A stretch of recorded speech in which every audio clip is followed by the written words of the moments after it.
Alright everyone, welcome back. So, we continue on our 2024 reviews today with the Chicago Blackhawks. So, we're down to 31st in the NHL this year with a team that really shouldn't surprise anyone with how bad they were this year, but it is the Chicago Blackhawks.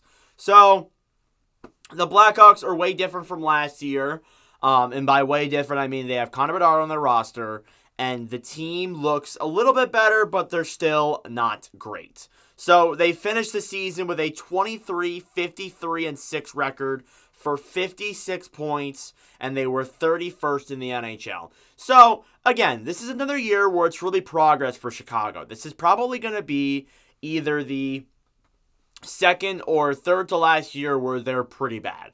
I'm still expecting at least 1 to 2 more years of them being in probably the bottom 5 of the league, but they're slowly going to move up those ranks year after year after year. They're not going to just stay at the very bottom. They're moving up gradually, but it's going to take some time still. They have a 3.17 points percentage, which is ranked 31st. Of course, when you're 31st, your points percentage will probably be the same thing. They have a 179 goals for, have let in 290 for a minus 111 difference. So it's better than last year, at the very least, when you look at the goal differential. They have a 16-21-4 record at home, and they are 7-32-2 on the road. As I mentioned in San Jose's, they have the least amount of road wins overall the entire season. So when you're playing the Blackhawks at home when you're playing the Blackhawks at home and you lose to them, yeah, you should be clowned. And my team, the Philadelphia Flyers, coincidentally enough, did that. So that's something. But regardless, they have scored 2.17 goals for per game, which is ranked 32nd, dead last in the league, and they have let in a 3.52 goals against per game, which is ranked 29th. So overall, scoring-wise, and when it comes to allowing goals, it's pretty brutal. Shouldn't surprise anyone because obviously the team is not great and obviously the differential is going to be bad. They have a 16.6 power play percentage, which is ranked 28th, and they have a 75.8 penalty kill percentage, which is ranked 27th. Excuse me. So obviously, the special teams really shouldn't surprise anyone. They definitely got better from last year because of Bedard. But obviously, when you're looking at it in the long term, in the big picture, it's not great. It is not great. So that obviously makes a lot of sense there, too. And then for those who care, my TikTok power ranking average for the season when it came to Chicago this year was 7.77, which is ranked dead last amongst all 32 teams. The funny thing is they were 8th for, I feel like, it was like 10 or 11 weeks in a row, and then the Coyotes went on their 18-game losing streak. Then they were 7th for about 2 weeks, and then they were back to 8th for the rest of the season. So they stayed at that last place spot in my TikTok rankings for pretty much the majority of the season, which should not surprise anyone. So the team stats aren't great. There are some positive things to look at, though, when you're looking at individual numbers. Usually when you're looking at a really bad team, the team stats aren't awesome, but when you look at individual guys, the numbers are awesome. So you got Connor Bedard leading your scoring this year with 68 games played, 22 goals, 39 assists for 61 points. Should be the clear Calder Trophy winner.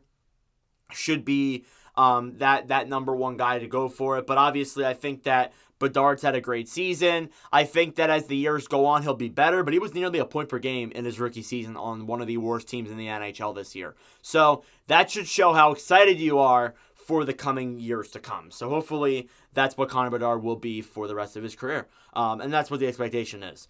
Number 2, you got Philip Kurashev. Kurashev with 75 games played, 18 goals, 36 assists for 54 points. I think the expectation now is to keep Kurashev in the lineup, or keep Kurashev on the team and in the lineup. I think Kurashev has had himself a really good season, and I think that he should be a part of Chicago's future for sure. I think he's had a really good year. Third in scoring is Nick Foligno. Foligno with 74 games played, 17 goals, 20 assists for 37 points.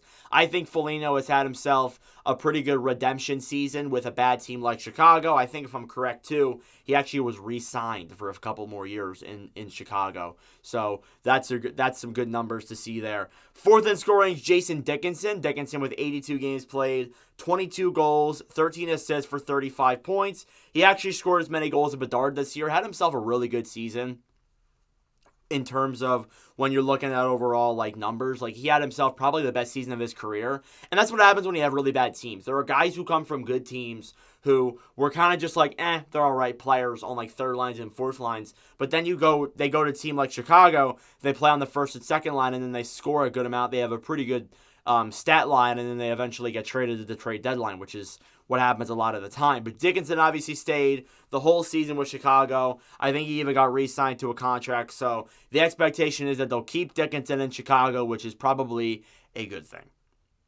Fifth in scoring is Tyler Johnson. Johnson was 67 games played, 17 goals, 14 assists for 31 points. Johnson missed a lot of time, but I feel like if he played the full year, he'd be way better. I'm kind of ashamed. I figured his stats would be a lot better with Chicago, but guess that's how it is sometimes. And then sixth in scoring is Seth Jones. Jones with 67 games played, 8 goals, 23 assists for 31 points. I understand that we talk about Seth Jones having a really bad contract, but I feel like he had a really good year. I feel like the contract overshadows how good he can be. He's not a bad defenseman. He really isn't. He just plays on a really bad team, and he's overpaid. But he's not a bad defenseman when you look at the overall advanced stats. At least for a guy that's on a really bad team, he's not a bad defenseman. So, seventh in scoring is Ryan Donato. Donato was 78 games played, 12 goals, 18 assists for 30 points. I think that Donato had himself an all right year. I think that he could have done better for sure, but still a solid year from him. He was one of the guys, like, I figured he would score at least a little bit better, but it just shows that some of these players just can't pan out even if they're on bad teams. Eighth in scoring is Joey Anderson. Yeah, tell me if you know who that is. Anderson with 55 games played, 5 goals, 12 assists for 17 points this season. So, Anderson, I believe, is a defenseman. Hasn't been awesome. But, I mean, he's a guy who was not really big, didn't really get that many minutes on Toronto. I think he was with the Maple Leafs. And now he's with Chicago, played, I think, 55 games this year. I'd say that's pretty solid for a guy like him. Ninth in scoring is Alec Vlasic, who just got locked up to an extension a few days ago. Vlasic with 76 games played, 2 goals, 14 assists for 16 points. Vlasic had a really good year this year. I think the offensive numbers don't say that, but I think he had a really good defensive season. And I think that definitely when you're looking in terms of the defense, I think Vlasic and the guy who I'm going to mention in a second here could be the next two big guys for the Chicago team. You got Kevin Korchinski for Chicago here, 10th in scoring with 76 games played, 5 goals, 10 assists for 15 points over the course of the whole season. So Korchinski had himself another really good year.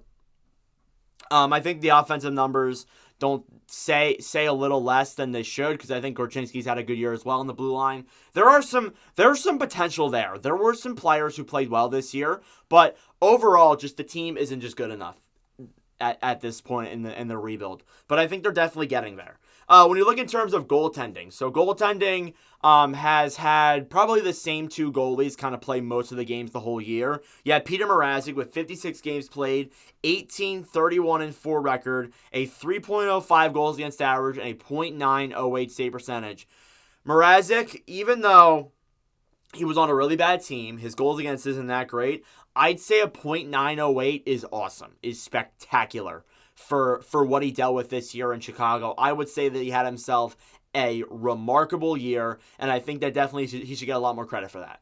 100%. He had himself an amazing year with the Blackhawks, even though the team wasn't good. Backup is Arvid Soderblom. Arvid Soderblom played 32 games, had a 5.22-2 record, a 3.92, and a .880. So, yeah, I saw something earlier on in the season where it showed Arvid Soderblom's career numbers. They were not good. He's won maybe 7 games in his career. He has lost a lot of the games he's played. So I think Soderblom's definitely helping them in the tank, but in the long term, I don't see him being an NHL goalie for that much longer, especially as Chicago continues their stages of development throughout the next couple of years. So in terms of trade deadline, and I know I said this in the Sharks video, but I do want to sum it up better instead of just going through every single trade because we'd be here for forever. So I just did ins and outs for the season. Your ins were Anthony Beauvillier, not for long, Rem Pitlick, and a 5th-round pick. Then your outs were Anthony Beauvillier and a 7th and a 5th. So they really didn't do a whole lot at this deadline, maybe because they couldn't. This team, at least with San Jose, They went out, signed players to one-year deals, flipped them to the deadline. Like Anthony Duclair, they did that with. They did it with, I think, one or two other players. But with Chicago, they kind of did that, but they kept a lot of the guys around for the long term. So they didn't really go out and flip anyone at the deadline, didn't really get a whole lot of assets, which is fine because the team isn't that great. But I do expect that next year, there is going to be a chance that they bring in some guys on one-year deals and then flip them to the trade deadline because you can't rely on your assets forever. You can't rely on your current assets for forever. So you kind of need to have some more. So in terms of what the future is looking like, we're going to go out of this season because this season was forgettable outside of Connor Bedard.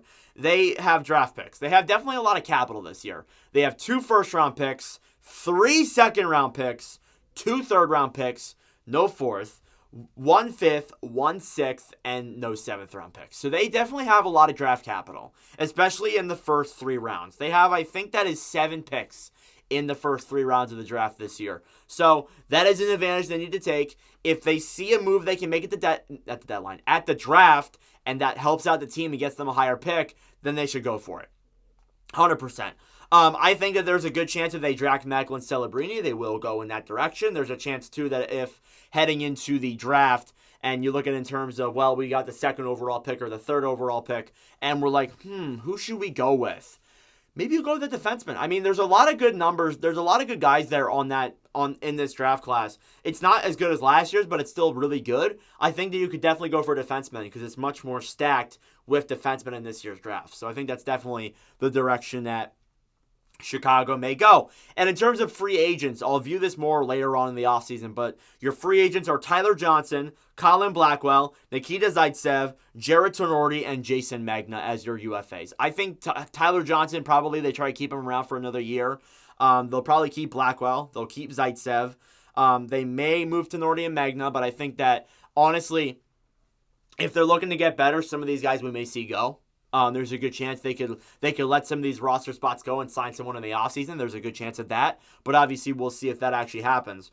RFAs are Mackenzie Entwistle, Reese Johnson, Joey Anderson, and Taylor Radish. So I have no qualms about keeping any of those guys around. I think you may keep Anderson and maybe Reese and then Whistle. But obviously, I'm not a huge Blackhawks fan. I don't really know how they've been at all this year. So maybe they keep them around, maybe not. But obviously, we'll see. But yeah, to sum things up here, this team is far from being a contender. I'm just saying that right now. But they're making progress. They're making a lot of progress and moving in the right direction. I think they still are last in the Central this coming season. But I think they're making bigger strides and better strides to being back to that playoff team they were a couple of years ago. So let me know your thoughts in the comment section down below on the Chicago Blackhawks this season. Thank you all very much for watching. If you enjoyed, make sure to like and subscribe down below. I really appreciate it. The next one up is the Anaheim Ducks. I'm going to be doing a lot of these over the next week with a lot of the round 1 series ending. I do want to get a lot of these out and ready to go. So anyways, thank you all for watching, and I'll see you guys in the next video. Adios.